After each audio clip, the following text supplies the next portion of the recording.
इतिहास का इकलौता ऐसा फोर्ट जिसे किसी भी युद्ध में जीता नहीं जा सका।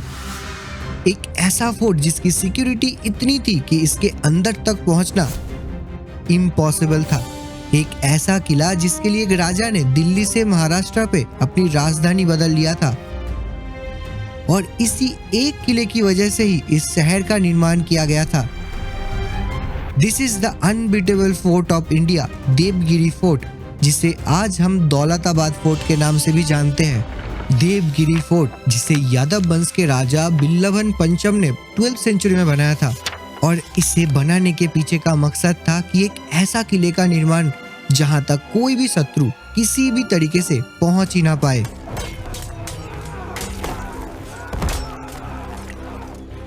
और हुआ भी कुछ वैसा। यादव के बाद खिलजी, तुगलक, मुगल, मराठा, निजाम सब ने इसी फोर्ट से अपनी अपनी गद्दी संभाली, लेकिन किसी ने भी इस फोर्ट को डायरेक्ट वार में जीत ही नहीं पाया। और इसके पीछे का वजह छुपा हुआ है इसके ही डिजाइन पे। तो चलिए इस इंटरेस्टिंग फोर्ट के सिक्योरिटी के बारे में स्टेप बाय स्टेप जानते हैं और पहुंचते हैं वहां तक जहां तक कोई भी योद्धा पहुंच ही नहीं पाता था। हमें इस पहाड़ी पर एक ऐसा किला चाहिए जो सदियों तक खड़ा रहे। महाराज, ये दीवार यहाँ से मजबूत हो सकती है। हाँ, और उस मीनार से बेहतर दृश्य होगा। इस फोर्ट को बनाया गया था भारत के नॉर्थ और साउथ के ट्रेड को कंट्रोल करने के लिए, जिसके लिए भारत के मैप के इस हिस्से को चुना गया था जो सेंटर में आता था, जो आज महाराष्ट्र का संभाजी नगर है। अब फोर्ट को निर्माण करने के लिए 656 फीट ऊंचा ट्रायंगल शेप का एक पहाड़ को चुना गया था। हम इसी पर्वत पर अपना शक्तिशाली किला बनाएंगे, और इससे फास्ट लेयर ऑफ प्रोटेक्शन देने के लिए बाकी लैंड से सबसे पहले अलग कर दिया गया था, जिसके लिए 150 फीट डीप मोट यानी पानी का चैनल बनाया गया था। और इस चैनल के अंदर क्रोकोडाइल्स और जहरीले सांपों को डाल दिया गया था ताकि कोई भी इस फोर्ट तक साइड से पहुंच ही ना पाए। और इसके मेन एंट्रेंस को बनाया गया था इस फोर्ट से 1 किलोमीटर दूर, और एंट्री पर लगाया गया था एक बहुत ही विशाल दरवाजा जो स्पेशली बनाया गया था हाथियों के अटैक को रोकने के लिए, जिसके लिए इसके ऊपर किले लगा दिए गए थे। और इसी की वजह से इस दरवाजे को तोड़ पाना एक तरीके से इम्पॉसिबल था। लेकिन अगर एक पल के लिए सही हम ये मान ले कि हाथियों ने इस दरवाजे को तोड़ दिया, तो फिर हम आगे बढ़ सकते हैं। और अगर हम आगे आते हैं तो हम आ जाते हैं इस जगह पे जिसको कहते हैं महाकोट। तो पहला दरवाज़ा पार करने के बाद हम एक ऐसे जगह पे आ जाते हैं, ये पूरा खुला हुआ जगह है। इस जगह का नाम है महाकोट, और यहाँ पे 2 दरवाजे दिखते हैं, एक नकली दरवाज़ा है और एक असली है। नकली दरवाजे से अगर हम चले जाते हैं तो शायद यहाँ से हम 1 किलोमीटर दूर कहीं बाहर चले जाएंगे और पूरा रास्ता ही भटक जाएंगे। तो ये फेक दरवाज़ा है, नकली बनाया गया था लोगों को, दुश्मन सेनाओं को थोड़ा चकमा देने के लिए। ये है वही नकली दरवाज़ा जिससे हम दोबारा वापस बाहर चले जाएंगे। और बाकी जो मेन दरवाज़ा है वो है दूसरा दरवाज़ा। पहले दरवाज़ा जैसा ही सेम दरवाज़ा है, उतना ही बड़ा है, तो बाकी इस दरवाजे से बचना है। तो हम सही दरवाज़ा इसके ठीक ऑपोजिट में देख सकते हैं। ये है रियल दरवाज़ा, और यहाँ पे एक तोप भी दिख रही है। दौलताबाद के इस फोर्ट में बहुत सारे तोपें देखने के लिए मिलती है जो स्पेशली बनाई गई थी इस फोर्ट को प्रोटेक्ट करने के लिए। जैसे मेन दरवाजे को प्रोटेक्ट करने के लिए इस कैनन का इस्तेमाल होता था। तो फिलहाल जो है मैं सही दरवाज़ा चूज़ कर रहा हूँ, लेकिन सेनाएं जो है यहाँ पे आके अटक जाती है क्योंकि ये दरवाज़ा भी पहले दरवाज़ा जितना उतना ही बड़ा है, जो पहले दरवाजे से जितना ही खतरनाक है, क्योंकि इस पर भी वही कीलें लगाई गई थी। और दूसरे दरवाजे से जैसे ही हम अंदर आते हैं तो यहाँ पे दोनों तरफ दरवाजे के खोखले ऐसे कमरे दिख रहे हैं, जो एक्चुअल में जब कोई दुश्मन सेना अटैक करते थे तो इस महल के जो सेना होती थी वो यहाँ पे बैठ जाती थी और यहाँ से उनके ऊपर गर्म तेल या ऐसे ही कुछ चीज़ों से हमला करते थे, जिससे कि उनको वहीं पे रोक दिया जाए। तो ये दूसरा लेयर ऑफ प्रोटेक्शन है। अगर हमने इसको पार कर लिया तो हम आगे जा सकते हैं। तो आगे चलते हैं फिलहाल। तो दूसरे दरवाजे से जैसे ही हम अंदर आते हैं तो सबसे पहले हमें दिखता है ये वाला पोर्शन, जो फिलहाल आप देख सकते हैं कि पेड़ पौधे लगाई गई है। पहले यहाँ पे शानदार सी एक रोड हुआ करती थी, जो देख के ऐसा लगता था कि यही शायद महल तक जाने का रास्ता है। इसी से सारे दुश्मन सेना चले जाते थे और वो फिर से बाहर चले जाते थे इस किले से। तो ये एक चकमा देने के लिए बनाई गई चीज़ थी। हमें चूज़ करनी है ये राइट साइड वाला पोर्शन, जो आप देख सकते हैं थोड़ा नकली टाइप से बनाई गई थी। देख के लग रहा है कि यहाँ पे ही ख़त्म है सब कुछ, लेकिन एक्चुअली नहीं है। सो ये भी थोड़ा सा चकमा देने के लिए ही है। तो बहुत सारे तरीके यूज़ किए गए थे, तब के ज़माने में बनाई हुई चीज़ें, लेकिन बहुत दिमाग से बनाई गई थी ये किला। और अगर हमने सेकेंड डोर से सही सही रास्ता पकड़ भी लिया तो भी ऊपर की तरफ हमें दिखता है ऐसे छोटे छोटे विंडो। ऐसे ऊपर से इस फोर्ट के जो रखवाले सैनिक होते थे वो ऊपर से हमला करते थे नीचे की तरफ, और नीचे जो सेना होती थी उनके लिए लड़ पाना लगभग नामुमकिन हो जाता है, क्योंकि 90 डिग्री एंगल पे आप फाइट नहीं कर सकते हो, और जब आपका अपना दुश्मन दिख ही नहीं रहा है तो आप मारोगे किसको। लेकिन ऊपर से उतना ही आसानी से नीचे की तरफ सब लोग दिख जाते थे, तो यहाँ से क्रॉस करके आगे जाना बहुत मुश्किल हो जाता है। लेकिन हम फिर भी मान लेते हैं कि आप इसको भी क्रॉस कर जाते तो मिलता है हमें फिर आगे का, और आगे जो है और भी सिक्योरिटी आप लोगों का इंतजार कर रहा है। सो देखते हैं, चलते हैं। आगे आते ही हमें एक तरफ मंदिर देखने के लिए मिलता है और दूसरी तरफ एक कुआं देखने के लिए मिलता है।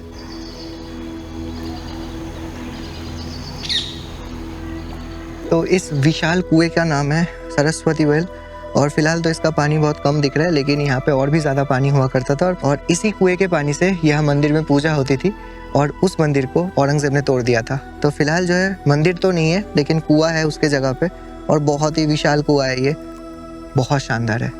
तो आगे आते ही यहाँ पे हमें स्विमिंग पूल देखने के लिए मिल रहा है, जो इतना बड़ा है आप समझ लीजिए कि यहाँ पे 2 ओलंपिक स्विमिंग पूल आ जाएगा। तो एक्चुअल में ये स्विमिंग पूल है, लेकिन इंसानों के लिए नहीं है, हाथियों के लिए है, क्योंकि तब इस ज़माने में फोर्ट के अंदर हाथी रहती थी और उनको नहाने के लिए ये जगह था। इसका नाम है हाथी टैंक, और इस हाथी टैंक के पास ही पड़ता है एक बहुत ही विशाल टेम्पल जिसे कहा जाता है भारत माता टेम्पल, और ये इसका एंट्रेंस है। सीढ़ियाँ चढ़नी पड़ती है ऊपर तक आने के लिए। तो ये है भारत माता टेम्पल, जो एक बहुत ही लार्ज स्पेस में बना हुआ है।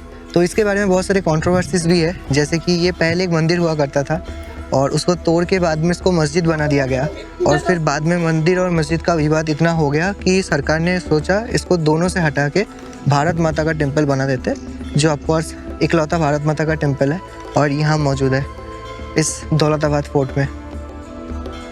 उससे आगे आते ही हमें दिखता है चांद मीनार, जो 70 मीटर का है, जो कुतुब मीनार से बस 2 से 3 मीटर ही छोटी है।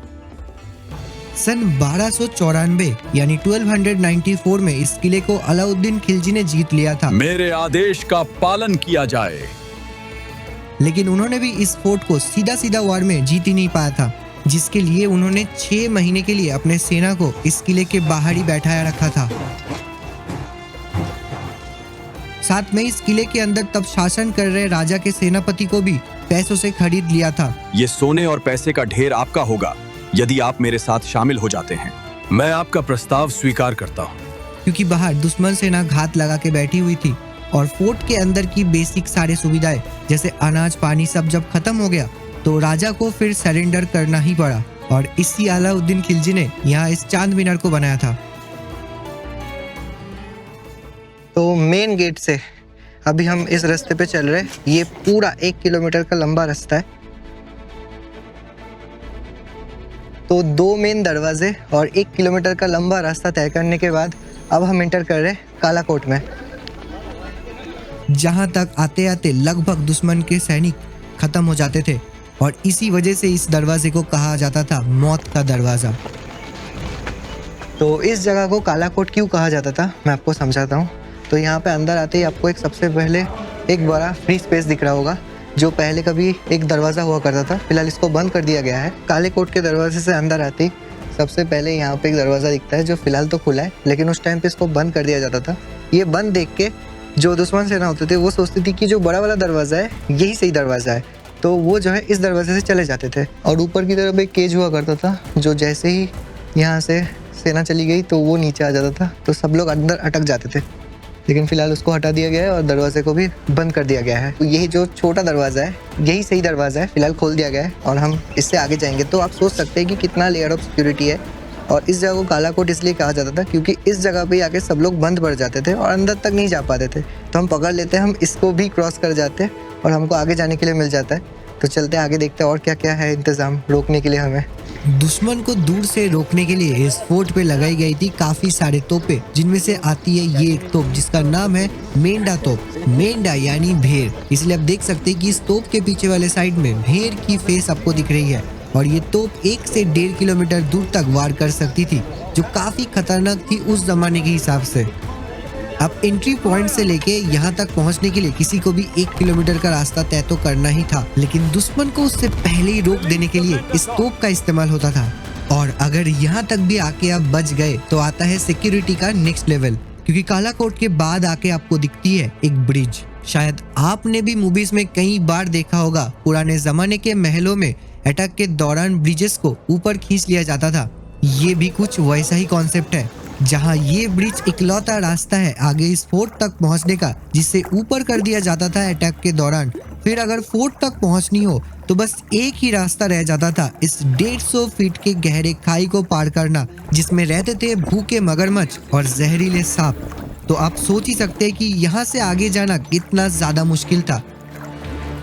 और दुश्मन सेना को जानबूझ के इस पानी में डालने के लिए उनको मजबूर किया जाता था, जहाँ पे ब्रिज के पास एक छोटा रास्ता बनाया गया था जो इस पानी में लेके जाके उनको छोड़ देता था। और ब्रिज भी क्योंकि ऊपर कर लिया जाता था और कोई रास्ता ना मिलने पे सेना भी वही करती जो उनसे करवाया जाता था। क्योंकि एक साथ लाखों की सेना इस फोर्ट के ऊपर अटैक करती थी, तो हम ये मान लेते हैं कि कुछ अगर मगरमच्छ ने खा भी लिया होगा तो बाकी लोग फिर पानी को पार करके आगे चले गए होंगे। तो कुछ इस तरीके से डिज़ाइन किया गया था कि मेन जो किला है जो अब शुरू होती है वो कट ऑफ हो जाता था अटैक के दौरान बाकी रास्ते से। और अगर दुश्मन आगे बढ़ भी गया तो उसका इंतजार करता था ये अंधेरी मार्ग। तो फिलहाल अभी हम एंटर कर रहे हैं एक बहुत ही खास जगह पे जिसका नाम है अंधेरी मार्ग। क्या है अंधेरी मार्ग, जिससे हर दुश्मन बहुत ज्यादा डरा हुआ रहता था? ये है अंधेरी मार्ग यानी डार्क पैसेज। और यहाँ से फिलहाल हमको एक ऊपर की तरफ सीढ़ी दिख रही है जो पहले नहीं हुआ करती थी। ये बाद में बनाई गई ताकि हम लोग इजीली जा सके, लेकिन जब ये किला अपने वजूद में था और उस टाइम पे जब यहाँ पे अटैक होती थी तो यहाँ से जाने का बस एक ही जरिया था और वो था ये दरवाज़ा जो है अंधेरी मार्ग, मतलब भूल भुलैया।